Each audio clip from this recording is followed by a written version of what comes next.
be Stout and Wallace in the circle for EBF and Chariton respectively as we wait for our officials to get out there on the floor with the game ball, and we get this Class 2A District 14 semifinal underway here on Go SEC TV. We've already had a few brave souls hop on into the comment section here with us on our Facebook feed. We love hearing from you here all the time from our family and friends of the players and coaches that whenever they go back and watch, they love hearing from those folks whenever they can go back and watch here with us on the South Central Conference Network. So chime on in. We'll shout you out. Happy to do so. Bill Wiedemann, he's got it down right. SEC's going to win no matter what tonight. We're going to be following along with somebody next Tuesday. Glad to have you along here with us, Bill. Also, Judy Davis cheering on the Rockets, wishing she was here, too. If you were, Judy, should have gotten here early if you would have been coming on hand because it looks like it's standing room only over here on the home side at this point. And Breanne Johnson cheering on the Rockets. Liftoff as the tip is controlled by Eddyville-Blakesburg-Fremont. We are underway for quarters, 8 minutes each. You know how it works. 32 minutes of regulation. Corneliuson has it in the right corner, skips it to Brooks Moore. He's going to fire away from three. That's off the iron. Wade tips the board back out to Brooks Moore. Finds Corneliuson. There he tries another one from downtown, and he hits it. And with that make right there from Jesse Corneliuson, EBF has matched the total number of threes they hit all year against Chariton. The Rockets were 1-28 from downtown in the first two meetings combined against the Chargers. Here, Gruel gives it up to left side Gibson. That one's short from that wing. However, Gibson follows, gets his own miss, finds Oxenrider in the lane, back out Wallace. 3-0 start for EBF, and Wallace answers. On that right wing, the lefty drills it. Blaine hit one the other night against Davis County, and that makes number 16 on the year for the senior. Moore gets stripped, had it tipped away and stolen by Brock Oxenrider. First turnover by EBF ahead. Smith, he's going to pull the trigger, corner three. Way too strong, and there's Kyle Davis to clean it up underneath. Corneliuson.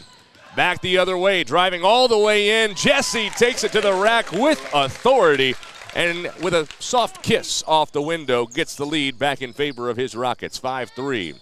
Gruel bounce pass to Gibson, coming around a screen from Q, left side Wallace.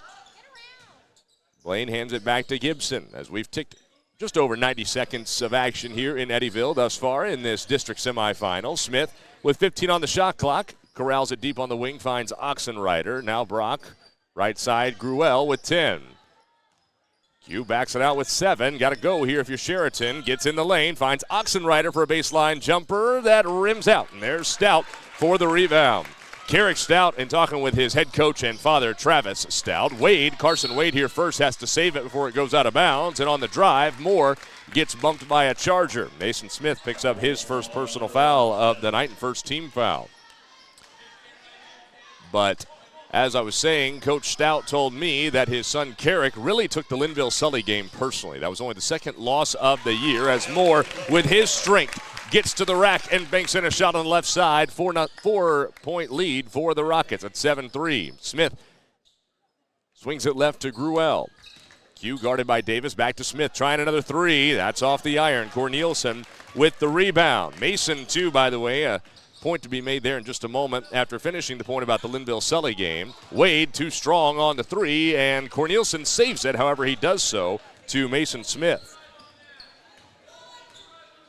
Smith all the way back the other way, one of the best of getting inside, but against the length of this EBF team, it can be tough to finish there. Stout gets the board. Linville-Sully has a player, I didn't know the name exactly, as Corneliuson fires another three, another air ball. We've had a lot of those here in the early going. Chariton lets it bounce out of bounds. It'll be Charger basketball, just about 3 minutes in here to the first quarter. But grew up playing against the Eagle from Linville-Sully and had pretty well gotten the better of the matchup against him in the post in previous meetings all the way through, but did not end up on the winning side of that battle. And, of course, EBF lost that game, as I noted, too. As Gruel's going to try a three left wing, and Coach Stout said that Carrick really took that personally, was not happy with his own performance, and he came back the next day at practice, and he had never seen his son play that kind of way. Here, his son ended up with a loose ball underneath, missed it, got it back. Now Wade driving in, finishes.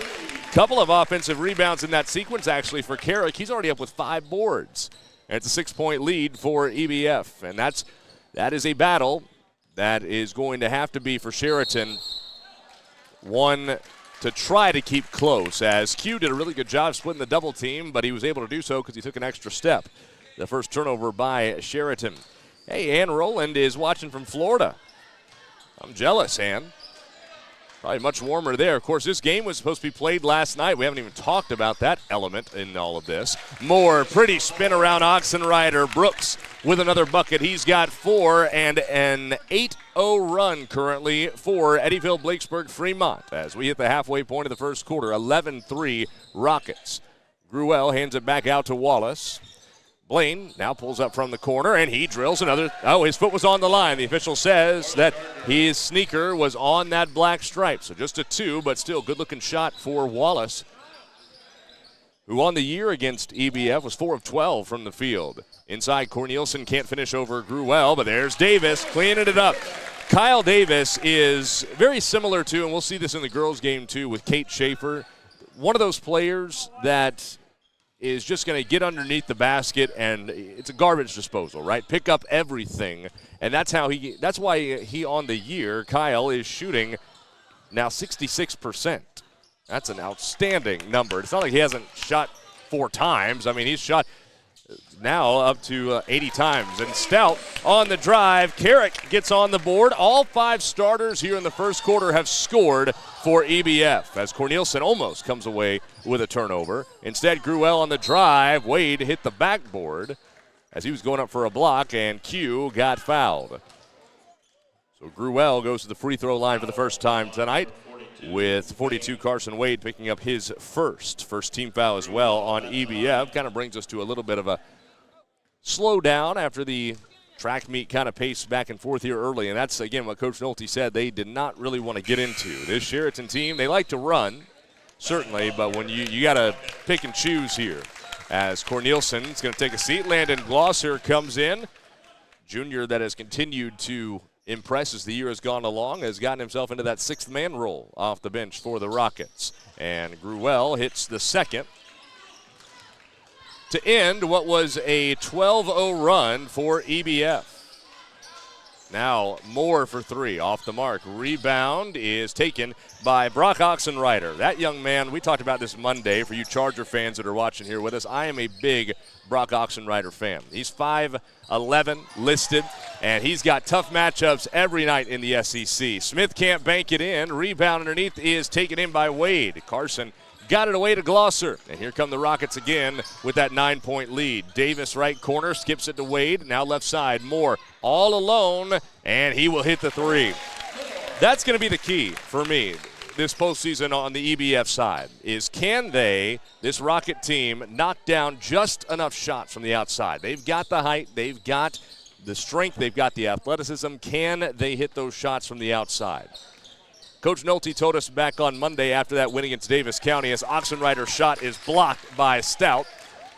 And with a 12-point lead, EBF brings it back the other way quickly. Moore gets left of the lane, turns into the double team, left it short, got his own miss, put it back up, and got fouled. 2 free throws coming for Brooks. On the season, and this number has really gone up as well from earlier on in the year. EBF hitting 29% of their shots from the outside, as we show you that instant replay again on that previous play, and a timeout will be used prior to the free throws here for Brooks Moore by Chariton head coach Justin Nolte. So we'll finish that thought about the 3-point shooting for EBF right after this short timeout. It's 18-6 Rockets, minute 42 to go here in the first quarter.